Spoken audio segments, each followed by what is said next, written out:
In the previous sections, we spoke about the foundational steps of change management. By this stage, your vision, roadmap, and communications strategy are ready. Remember, to successfully execute a change initiative, you're going to need ownership and commitment from the leaders across the organization who will be affected most by the change after the project is complete. You'll also need to plan for those who will resist the change. This section helps you accomplish both tasks. Mobilizing commitment and dealing with resistance require you to understand which people in the organization will be most affected by the change. You'll also need to determine where to spend most of your time to address potential issues. To organize your efforts, you will find it useful to group people into 3 categories: supportive, neutral, or opposed. Your goal is to put together a plan for how to move groups or individuals from their neutral or opposition states to a more supportive mindset.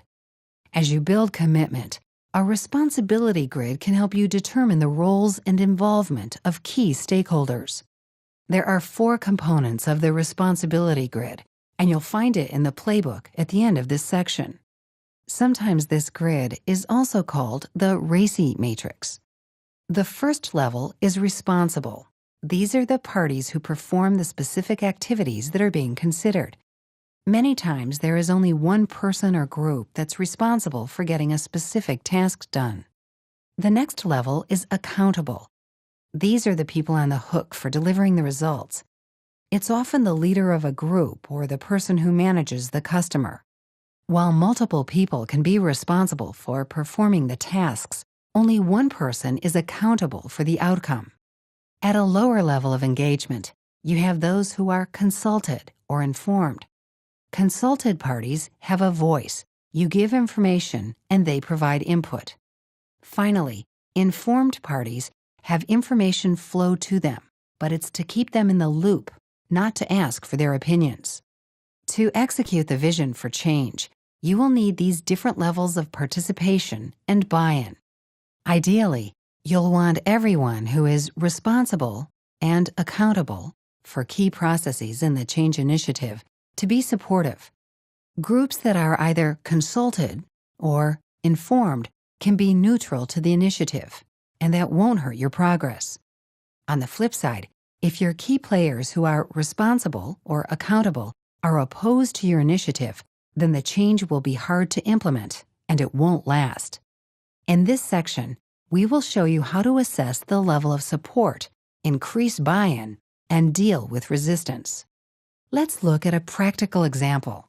Imagine that your initiative is to move the customer service organization from a paper-based process to an electronic one. The accountable person is probably going to be the person in charge of customer service. He is the person that will benefit the most if the initiative is a success.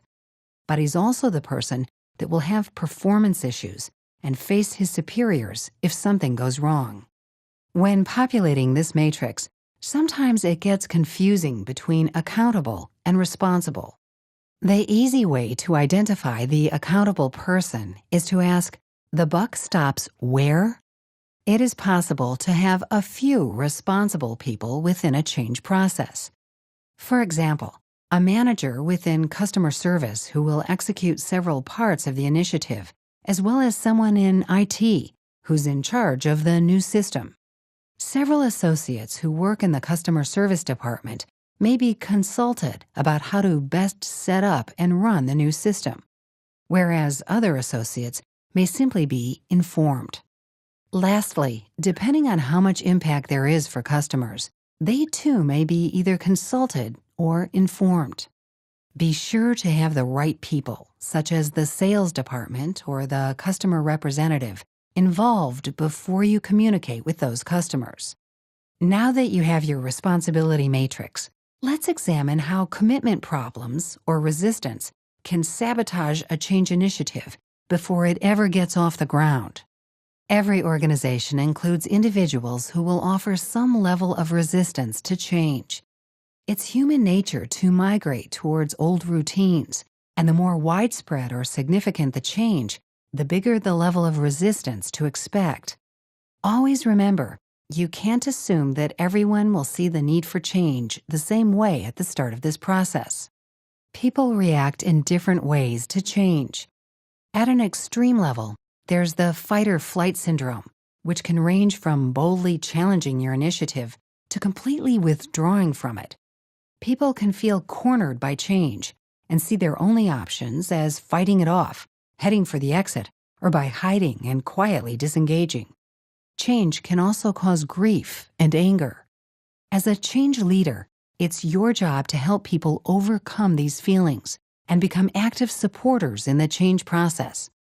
The tools in this course will provide you some instruments to help make that happen, but there isn't a cookie-cutter approach. People will process their reactions at different speeds. They'll also respond to or internalize the change in different ways. So, leverage these tools, but also rely on your instincts, and above all, your listening skills. But before we jump into how to deal with resistance, let's get a complete picture of your stakeholders. Earlier, we spoke about the RACI tool to help you identify which roles your stakeholders will play in the initiative. Buy-in is a critical component for successful change, and as a leader, you will need to identify where you need to spend most of your time to gain support. To do this, you'll use a constituents map, often called a stakeholder map. The stakeholder map is a list of groups or individuals that will be affected by the change. Leverage your previous list of those who are supporters, neutral, and opposed to your initiative. Now identify the level of support you need from each person or group for the project to succeed. For example, if you're rolling out a new product to customers, you need the Vice President of Sales to be strongly supportive of your initiative. If she's not there yet, you'll need to devise a way to get her to that level of support. The stakeholder map gives you an idea of how much of a gap you have between where people are today and where you need them to be. It also gives you an idea of who's already on board and supportive. Supportive associates can be champions for change, and they can help you with influencing some of the others. The map helps you identify and focus that influence. To be clear, the stakeholder map is a planning tool, and it is best that you keep it to yourself or strictly within your team. At the early stages of any change initiatives, people will be sensitive and may feel easily threatened. If the stakeholder map gets widely shared, a group or person labeled as strongly opposed to the project may further entrench in their position. Another way to understand which stakeholders will be most supportive or resistant to change is to track them on an adoption curve. This is the typical distribution for any organization, and it highlights who and where the innovators and early adopters are in order to leverage them and get traction for your initiative. Innovators will be the first to get on board. They're followed by early adopters and then late adopters.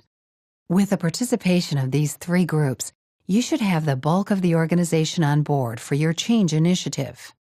As Jack says, it's important to celebrate early wins and show both the leadership and associates that the project is moving in the right direction.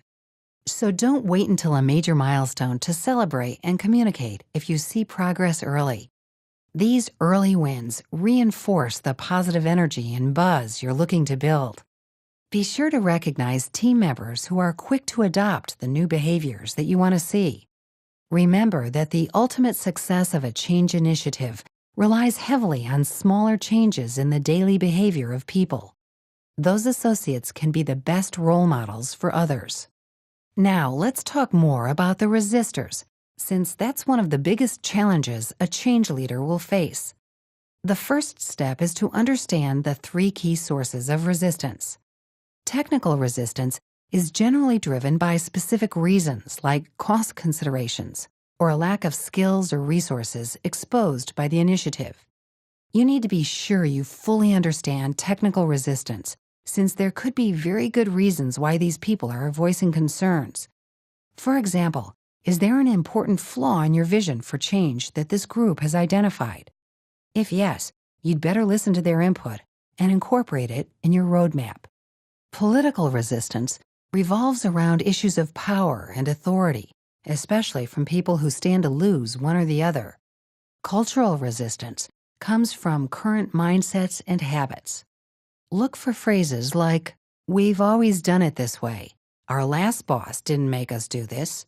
Just ignore it and it'll go away in 6 months." Resistance comes from pushing a person or group outside of their comfort zone. And it's not uncommon to face all of these types of resistance at the same time. Pull together examples of the resistance you and your team are seeing. Identify the issues and work to resolve them to turn resistors into supporters. Remember that some resistors might not be vocal about their concerns, so look to your team and other supporters to seek out additional feedback. Now let's consider the impact of those who fight or try to ignore change. You might face active resistance, like a boycott, dispute, or chains of emails stating that your change won't work. You might also face passive resistance from people who try to ignore change or pretend it isn't happening. These people are the most difficult to find because they might say the right words in front of you while continuing their old behaviors. If people aren't buying into change, try to understand their rationale and concerns. These are the times for one-on-one discussions. Find out why they aren't buying in. Address all that you can, but recognize that sometimes there isn't a win-win solution. When common ground can't be found, you need to consider exit strategies for those associates who refuse to change. As Jack mentioned, be candid and professional, but deal with the issue swiftly. Find ways to manage these exits gracefully and respectfully when people aren't equipped to change, or when the organization's needs change to the extent that there's no longer a fit between the person you have and the role they'll need to play. Sometimes there's just no way to get a person to accept a change, and it's better for everyone if that person leaves the organization. This often makes the most sense when there's a cultural resistance to change. If someone doesn't share the values of the group, there's no way to move forward together. You'll need to determine the optimal timing. Should there be a transition period, or is an immediate departure required? The role of leading change involves making tough decisions, and when it comes to people, well, these are some of the hardest.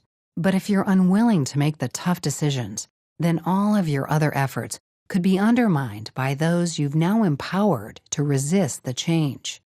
Look at the playbook for material to help you navigate through this phase.